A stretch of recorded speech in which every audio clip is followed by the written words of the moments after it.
UFC 229 coming up this Sunday in T-Mobile Arena, and a man that's been there and fought there twice, Dan the Hangman Hooker, is preparing for his December fight against Barbosa, who's going to eat some leather from Dan. Great to have you here, Dan. We're going to go through fight by fight. Let's start off with the very first fight, Ryan LaFleur against Tony Martin. Looking at these guys, I don't know much about them, that's why you're here. Same height, same weight, similar record. What do you make of these two? Yeah, this is an interesting matchup. Ryan LaFleur, I'm pretty familiar with. He's like a big, strong welterweight, good grappler, very good top game, very good wrestler. So I was interested to see who Tony Martin was, and then I did like a bit more research. Recently he's been fighting, well, most of his career has been at lightweight, so it's been the weight class down, and he's only now had one fight up at welterweight now. So that's difficult when you come up against a big, strong wrestler. That's kind of like the kryptonite for a guy moving up weight classes. So I looked more into Tony Martin, 13 wins, I think, and not one single TKO victory. He's all like submissions, which doesn't bode well against LaFleur, who's a capable grappler, and he's capable striking. And with that size, with that wrestling, now he can just dictate where the fight takes place. So in this one, I'm backing LaFleur to dominate him with the size, dominate him with the wrestling, control the fight, dictate the fight, and kind of cruise to a decision. Tell him to get out of my weight class. Next up, we've got Nick Lentz against Gray Maynard. Nick Lentz, a bit of a veteran, 41 fights in the octagon. He's done some miles. Yeah, I really like this fight. So when I first started fighting, Maynard was like the man. He was like the man coming up right near the title. And then he had like a few setbacks. Lost to Frankie Edgar a couple of times and got set kind of back down. But recently, I think he's 2-5. So in his last 7. So he's 2 wins, 5 losses, his last 7. And the UFC's been matching him well against kind of younger guys, keeping away from the heavy hitters. Nick Lentz, also a veteran, also a wrestler, but he's been competing with the best recently. You know, he's got a mixed record as of late, but the level of competition is completely different. Whereas Maynard's been kept away from the tougher fights. He's been steered more towards the upstarts. Now we got like Nick Lentz, who's been fighting the best. He's got some losses. They were decision losses to like top 15 guys, contenders, killers, young hungry guys. So yeah, I'm going with the more on form as of late Nick Lentz in this fight. Same thing. I look him to control the fight, kind of dictate where it goes, and I think Maynard's a bit past it. Next fighter on the card, Alan Patrick against Scott HOLTZMAN. And looking at the stats of these two guys, Scott HOLTZMAN throws and lands twice as many punches as Patrick. He'll want it to stay up, I'd imagine. Yep, definitely. He's a good striker. He likes to strike. I actually, my teammate in Denver, when I was training in Colorado, he fought HOLTZMAN. And we flew out to Vegas, and so I've done a bit of study on him before, so I'm pretty familiar with this guy's name and his style, where my friend managed to out-wrestle him that night. He is a good striker, not a lot of power in his shots. He likes to pick guys apart. He's pretty technical, he's pretty standard, pretty straightforward. What you see is what you get. Nothing really, no real surprises when he steps in there. But old Patrick, the Brazilian, he's 5-1 in the UFC, and he's a guy that throws a lot of spanners in the works. Like he's wild on the feet, very long, very strong, very big for the weight class, can wrestle very well. He's very aggressive, and same thing with his jiu-jitsu. Like he's just constantly throwing up new ideas. Like he kind of makes it up as he goes along. Very creative. I see him mixing it up in this fight. I think he just brings more tools to the table, and he can, you know, strike. And then once you get comfortable striking, he'll start grappling. Once you get comfortable grappling, he'll go. So I look at him for mix this one up, and I've definitely got Patrick winning this fight. But what's hard to pick is where whether it's a submission or whether it's striking, because I believe that he beats HOLTZMAN because he can mix it up. So I'm not sure where that outcome will come, but I'm definitely looking at Patrick via finish, submission and knockout in this one. Too hard to pick. First of the women's fights, we've got Yana Kunitskaya, I think, from Russia, not bad. against the Swede and Lena LANSBERG. Kunitskaya, on the UFC website, they have her strike defense as 0%. So if they throw one at Lance, I don't know if it's a typo. No, because she's had one fight in the UFC, and that was against the featherweight champ, Cyborg. She did, yeah. So she actually managed, she closed the distance, got Cyborg, pressed her against the cage, held her there for about half a round, managed to put Cyborg on her back. But once Cyborg got back to her feet, it was just all one-way traffic. So that'll explain the 0% strike defense. Yeah, LANSBERG her nickname is the Elbow Queen, so she's also very good in the clinch as well. So I'm looking for this one to be a bit of a clinch battle, you know, back and forth. They both specialize in the same thing. They both specialize fighting from the clinch. But I'm going to have to go with Yana Kunitskaya. I tried to pick the other one just because I don't want to say her name too much. But nah, I'm definitely going with Yana Kunitskaya. I think she's the bigger, stronger fighter, and I think when it comes to clinching, generally the bigger, stronger person wins the wrestle. They win the clinch. So I'm going with her via decision. Next one's an interesting one. Tonya Evinger. She's the higher ranked fighter. She was originally down to fight Ketlin Vieira, who's number 2 ranked, but she got injured, so she goes in against number 14 ranked Aspen Ladd. But Aspen Ladd is the favourite in this fight. It's unusual for a higher ranked fighter to be an underdog. Yeah, I'm also very surprised by that. Like, Evinger is, as far as the women go, she's very experienced. She was on a 7-fight win streak until she ran into Cyborg as well. But she did very well. She took Cyborg to the end of the 3rd round. So that was a good back and forth contest. Very tough veteran. Very good everywhere. Good grappler, good striker, good wrestler.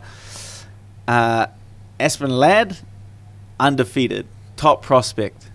Never really been tested though. I think this will be the whether she's up near the title or whether she's not. And as far as I'm concerned, it's a bit too much too soon. I think Evinger's been there before. She's seen it all. She's experienced it all. She's been in there with the best in the world.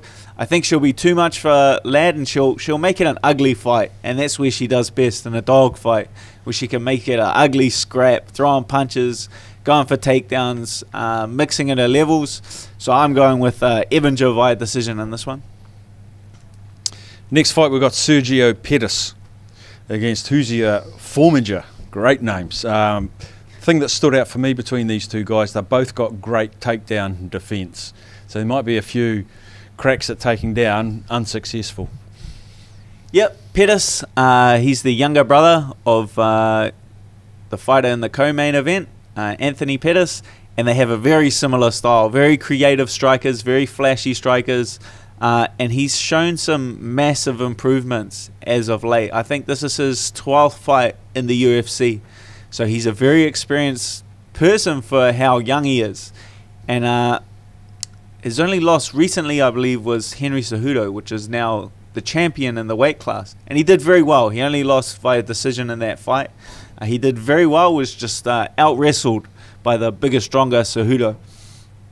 FORMIGA, Brazilian Jiu-Jitsu world champion. Very good grappler, but he's a bit more methodical. He's a bit more patient with his takedowns. He likes to kind of get you down and then slowly move. I think that Pettis scrambles too well to be held down by FORMIGA in this one. He's a very good point scorer when he gets back to his feet. Keeps a very high pace. I see him racking up the pace on the, all the points on the feet. And he scrambles too well for FORMIGA to get him down. So I'm looking for, I think he cruises to a decision in this one. He's just too young, too fast, and too slick with the striking. Next one, we've got Sean O'Malley. you'd almost say a hot favourite for MMA at $1.30 against Jose Quinones. O'Malley, undefeated, really busy striker, throws a lot of punches. Yeah, he's been impressing me as of late. He came off Dana White's Contender Series, and he's very marketable. He's obviously moves the needle a bit in the UFC's radar. So they've been matching him up very well, and this is an exact fight for it. I think Quinones has been handpicked for this. He's on a good run, which also bodes well when you're looking for a good opponent to build a guy up. You know, the opponent's record's got to look pretty flash, or else the matchup doesn't look too good. He's on a 4-fight win streak, the best streak of his career. But yeah, he's definitely, in my opinion, he's been handpicked to make O'Malley look good. He's alright everywhere. He's alright on the feet. He's got improved wrestling, but it's nothing compared with the long, lean, creative, versatile striking of O'Malley. And I'm actually looking for O'Malley to get a TKO in this fight. Next we've got another female matchup, Felice Herrig against Michelle Waterson, very tightly priced. Interesting thing for me, Felice has had 7 losses, Michelle's had 6 losses. It's been really hard for the odd setters to split these two. Yeah, it's an interesting matchup. Waterson doesn't do so well against big, strong girls that can kind of pressure her and get in her face. I think she's a karate world champion, so she has a very good striking background. She can mix things up very well. Very beautiful if you give her the space, but she doesn't do so well when big, strong girls kind of press her against the cage and wear her down. Felice Herrig is on a good streak. She's looking very much improved as of late. You know, she was a bit hot and cold coming into the UFC, but now she's on a good streak. She's looking very improved, looking good, but I don't feel that she's on the same level as Michelle Waterson. I feel like she's a bit too rigid, her defense is a bit too easy, and she's not competent enough of a wrestler to get Waterson to the ground. I think a bit more time and she could present that problem, but I assume Waterson's kind of knows what's coming, can see what Felice is going to try and do, and she'll just pick her apart on the feet. Then the big dogs, Derek Lewis, the American against the Russian Alexander Volkov, and we all remember Derek Lewis came to Auckland and took on Mark Hunt. He's quite a comfortable underdog in this one. Big Derek, can he prove the odds makers wrong? I want to side with Derek Lewis. I want to side with the banger. I want to side with the big bopper. But he's actually had a lot of lower back issues as of late, and you can just really see it in his fights that he's struggling. Like, he gets a couple round or even half a round into the fight, and you can see it. He's standing up real tall, and his back's giving him a lot of issues. If that wasn't the case, if he had taken a long period of time off and said that he'd fix them and come back, then I'd have him as a bit more, I'd back him a bit more. But he hasn't. He only fought recently, and he's not had the time to fix these back issues. So they're just reoccurring. Volkov, very good. 6-foot seeker, 6'7" striker, and he likes to pepper guys from range and just wear them down. His last victory was for Fabricio Verdum, the former champion. He TKO'd him in the 4th round, and I see him picking Derek Lewis apart from range. You know, Derek will throw his wild shots, his haymakers. Volkov, I believe, has not been knocked out since very early on in his career, and he's been competing in Bellator. He was the Bellator heavyweight champ. Now he's in the UFC. He knocked out a former heavyweight champ, and I don't think he's there to be hit by the big boppers one-shot KO, and I see him picking apart Derek Lewis, maybe even stopping him with the TKO in this one. Reyes against St. Preux. Reyes, another strong favourite, unbeaten. Another busy striker. He throws 14 punches a minute and lands 7 of them on average over his career. So he's a 50% striker. So really busy guy. Yeah, so Reyes has had 3 fights in the UFC. He's 3-0. He's undefeated. The competition he faced was not the best. Like, he was facing Cannoneer, who's a middleweight, and then the other two were guys on one UFC fight also. So he's had 3 fights. He spent 7 minutes inside the UFC octagon, and he's facing OSP, who's a grizzled vet. He's fought John Jones for the title, and he's had a resurgence of late in his career, and he's looking very well. He had a loss recently, but he took that fight on a week's notice, flew halfway around the world, and he didn't do his skill set justice.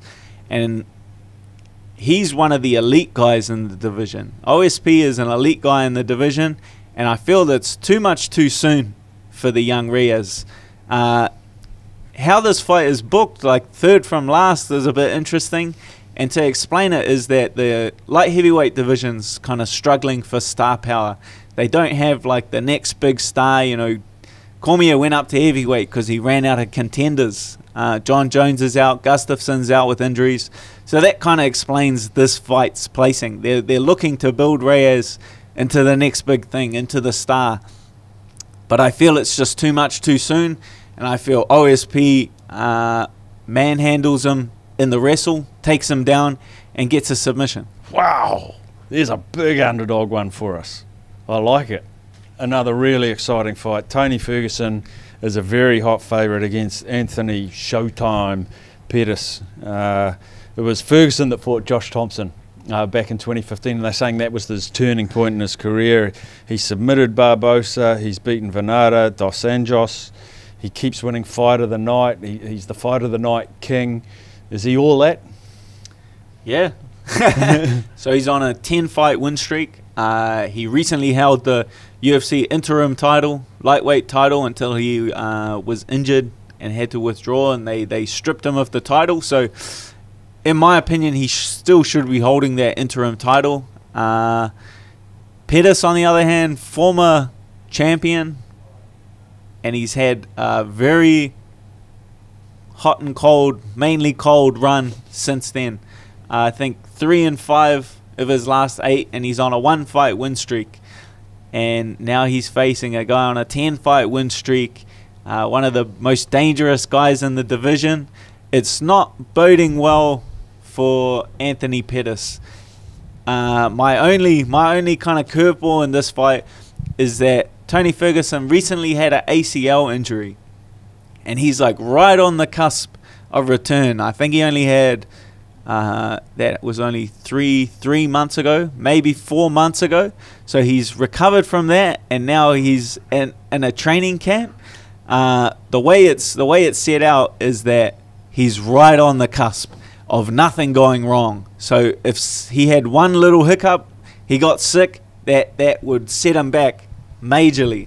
So that's my big question, is the fitness level of Tony Ferguson. Yep, he'll be there, he'll show up, he'll make weight, but will he be the same Tony Ferguson that we've seen? Will he be as aggressive if his health has not been so good as of late? That's a big question for me, but I'm going with Tony Ferguson. I think even a 70% prepared Tony Ferguson controls the fight against Anthony Pettis. Anthony Pettis does not do well against pressure fighters, and Tony Ferguson is 100% the most pressure fighter you will ever come across. This guy gets in your face, he makes it ugly. Good submissions, good boxing, good wrestling. I'm looking at him to stop Anthony Pettis via TKO in this one. And then, of course, the big one, Khabib, McGregor. I mean, there's been so many previews about this. Interestingly, McGregor, 18 of his 24 victories have been by knockout, but never past the second round. So does he go early? How does this fight pan out? Yeah, it's going to be very obvious who's in favour early on in this fight, whether Khabib presses him against the cage, gets him down and manhandles him. I feel like that's what most people are looking towards, but I've noticed a lot of good improvements in McGregor's game as of late. Like, he's much more of a patient fighter. He's not the bull in the china shop, run across the cage now and try to knock your head off. In the second Nate Diaz fight, he was very patient, very controlled. You know, he didn't unload. So that's showing to me that he's making a lot of improvements, and he's analyzing his opponents a lot better now, and so he can capitalize on that. I'm looking towards the Mendes fight, you know, where he was controlled for a couple of rounds, managed to scramble himself back to his feet and land some good shots on Mendes. And if you look similarly to Khabib's last fight against Al Iaquinta, he managed to manhandle him for about 3 rounds, but then he didn't have the energy to take him down in that 4th round.